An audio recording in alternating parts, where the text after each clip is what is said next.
Bonjour, nous sommes le 1er novembre 2021. Les chrétiens célèbrent ce jour la Toussaint, la fête de tous les saints. L'Église catholique salue la mémoire de tous les saints connus ou inconnus. Cette fête rappelle aux chrétiens qu'ils appartiennent à une grande chaîne de croyants. Les chrétiens seront donc dans leur recueillement ce matin dans les paroisses. Qui sont ceux qui vivent dans l'extrême pauvreté en Côte d'Ivoire? Une enquête visant à identifier cette frange de la population a été lancée. Elle va aider à constituer un registre social unique dans le but de permettre au gouvernement de cibler ses actions. Théodore Zouzou, Jean-Marc Djadji.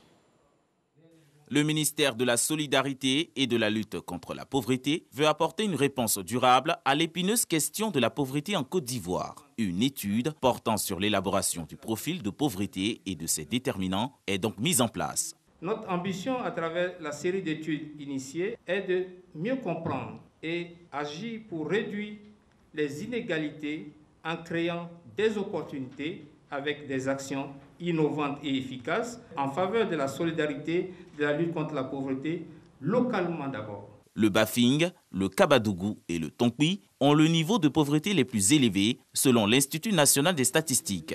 Devant cette initiative de recherche des causes et propositions de solutions par région, le Programme des Nations Unies pour le développement partenaire réitère son engagement aux côtés de la Côte d'Ivoire et, séance tenante, fait don de matériel informatique. L'initiative de cette étude pour définir le profil de pauvreté des régions et de leurs sous-préfectures est le résultat d'un partenariat important entre nos deux institutions. Il est orienté vers le développement de politiques et de solutions adaptées mais audacieuses qui permettent d'adresser durablement le défi de la pauvreté. Le gouvernement est déjà à la tâche pour apporter un bien-être aux populations à travers les filets sociaux. Avec ces données sectorielles, la lutte contre la pauvreté pourra atteindre ses objectifs. Il s'agit de façon très concrète de constituer une base de données unique, sécurisée sur les conditions socio-économiques des ménages en vue de son utilisation pour le suivi et la prise en charge des bénéficiaires des programmes sociaux, en vue de faciliter la mise en œuvre du RSU. L'extrême pauvreté en Côte d'Ivoire concerne les personnes dont les dépenses de consommation annuelles sont inférieures à 194 798,6 francs CFA selon l'INS. 5 mois sont requis pour l'étude qui, à terme, permettra aux décideurs d'avoir un document de base.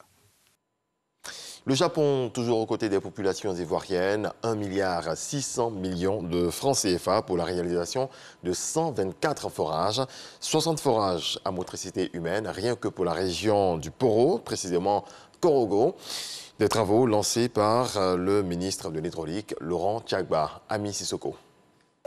Sans un saut, dans la sous-préfecture de Tiro, à 12 km de Korogo. C'est ce cours d'eau qui approvisionnait le village en eau. Une eau impropre à la consommation. Cela ne sera plus qu'un mauvais souvenir dans ce village de près de 400 habitants. Grâce au projet de réalisation de 124 forages équipés de pompes à motricité humaine, dont 60 dans le Poro, 40 dans le Tchologo et 24 dans le Tonkui. Les travaux de ce système hydraulique pour garantir l'accès à l'eau potable aux populations rurales dans le Poro sont lancés par Laurent Tiagba, ministre de l'Hydraulique. L'eau est source de vie. En la procurant à toute personne, vous contribuez inéluctablement à son bonheur. Merci pour Sanzazo qui en avait tant besoin. 124 forages au profit des populations rurales. Un don du gouvernement japonais d'un montant d'1,6 milliard de francs CFA, dont 638 640 000 francs CFA investis pour la réalisation des 60 forages du Poro. Ce projet s'inscrit dans le programme Eau pour tous du gouvernement. Le projet va permettre de garantir l'accès à l'eau potable d'ici, dans le département de Korogo, à 15 859 personnes vivant essentiellement en milieu rural, ce qui va réduire les maladies hydriques.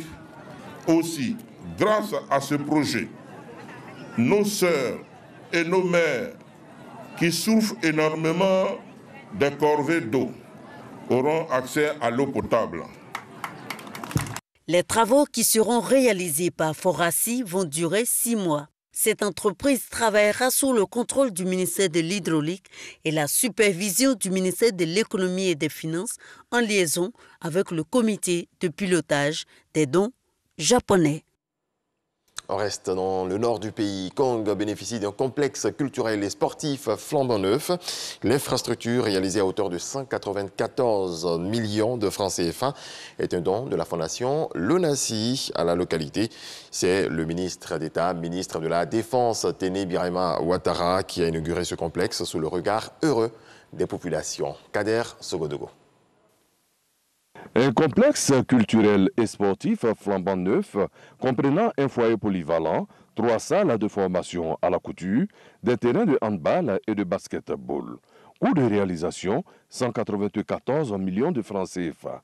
Il est offert gracieusement à la cité historique de Kong par la fondation Lonasi. Il s'agit pour moi de me réjouir de l'opportunité donnée à la fondation Lonasi d'apporter sa modeste contribution à l'amélioration du bien-être de la population et à la transformation qualitative de la belle cité de Kong. Le complexe culturel et sportif que nous inaugurons ce jour sera assurément l'une des infrastructures les plus importantes pour l'animation culturelle et sportive de la ville de Kong. Pour le premier magistrat de Kong et ses administrés, c'est déjà Noël avant l'heure. Je vous exhorte tous ensemble de veiller au bon fonctionnement et à la bonne utilisation de cet espace qui est le nôtre au profit de l'éducation et de l'épanouissement de nos enfants et de notre jeunesse et qui fait aujourd'hui la fierté de notre cité. L'infrastructure est inaugurée par un acteur de développement, le ministre d'État, ministre de la Défense, Téné Birahima Ouattara, président du conseil régional du Djologo. Bien entendu, il encourage la fondation Lonasi à poursuivre sur sa lancée. Monsieur le directeur général de la Lonasi, nous ne sommes pas surpris de cet élan de solidarité que vous manifestez à notre égard depuis de nombreuses années. Et vous dire que, bien entendu, nous attendons encore que vous nous fassiez encore d'autres réalisations. La Lonasi, créée le 20 mars 1970, est spécialisée dans les jeux de hasard. Structure étatique, une partie de ses bénéfices est distribuée entre les gagnants aux différents jeux et l'autre partie accompagne l'État dans la réalisation d'infrastructures sociales, comme c'est le cas ici à Kong et un peu partout en Côte d'Ivoire. Le collège moderne Amadou Gon Coulibaly de Koni a été inauguré ce samedi 30 octobre par le ministre de la Communication, des Médias et de la Francophonie. L'ancien Premier ministre a contribué à la construction de cet établissement. Son implication à trouver les financements a été saluée. Siekwasi Patricia Omouetia. Par ce geste, Amadou Coulibaly, ministre de la Communication, des Médias et de la Francophonie, inaugure le collège moderne Amadou Gon Coulibaly de Koni, une sous-préfecture dans le département de Korogo. Un établissement à base 4, sorti d'un plan conçu par l'ex-premier ministre Amadou Gon Coulibaly. Sa réalisation a été faite par l'entreprise contracteur dans une architecture préfabriquée qualifiée de système modulaire. On a dépassé les préjugés de ce qu'on appelait à l'époque les préfabriqués. Aujourd'hui, c'est des solutions modulaires. Puis ça peut durer tout le temps. Le tout, c'est de mettre un peu d'entretien. Ce joyau architectural, adapté aux conditions atmosphériques, est bâti sur une superficie d'environ 4 hectares. Il abrite 11 bâtiments comprenant 16 salles de classe, une administration, une infirmerie, des vestiaires et des aires de jeu. Un cadre qui offre aux apprenants et au personnel d'excellentes conditions d'études.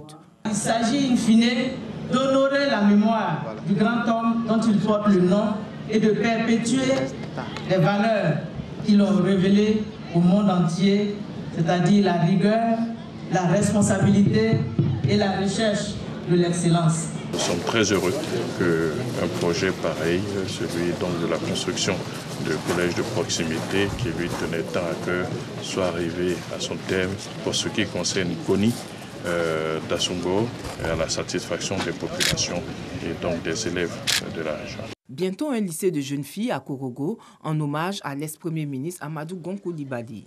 Le collège de Koni ouvert fait partie de 28 établissements à construire à travers le pays par la même entreprise. 18 ont été réceptionnés et les 10 autres d'ici mars 2022.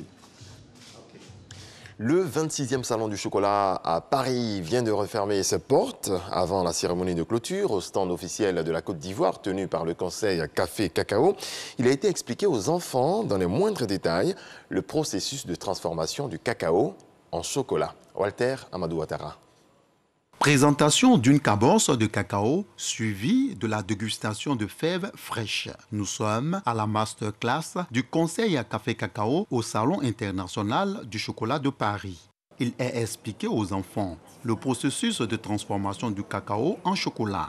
Après la phase théorique, ces tout-petits ont été amenés à s'imprégner des différentes étapes de fabrication d'une tablette de chocolat. Ils ont même fait des propositions de prix de leur réalisation. Votre tablette, elle va coûter combien? S'il vous plaît, Nabintou et Michaela. Elle va coûter combien? 4,50 €. 4,50 €. Voilà, alors pourquoi votre tablette va coûter 4,50 €? Parce qu'on n'est pas méchants. Une expérience enrichissante pour ces filles et garçons. À l'atelier, j'ai appris que comment on fait le chocolat, qu'on prenait les cabosses, qu'on les décrochait des arbres, qu'on les emmenait quelque part, on enlevait les fèves, qu'on faisait griller les fèves. J'ai appris beaucoup de choses.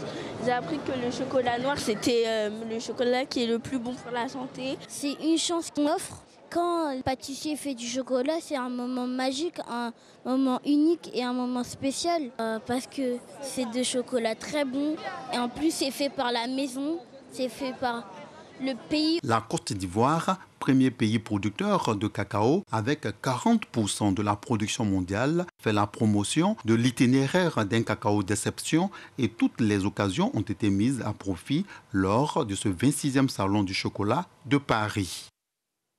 Et dans le reste de l'actualité, une vingtaine de chefs d'État africains s'est déplacés à Glasgow pour la 26e conférence des partis sur le climat COP26. Ils vont s'exprimer comme tous les autres dirigeants présents ce lundi et demain mardi au cours du sommet de haut niveau prélude aux négociations. Et ils devraient exprimer les principales revendications de la délégation africaine, en particulier que se concrétise l'aide promise depuis 10 ans à l'Afrique pour qu'elle s'adapte au changement climatique. Point final, excellente journée à toutes et à tous, paix dans vos foyers.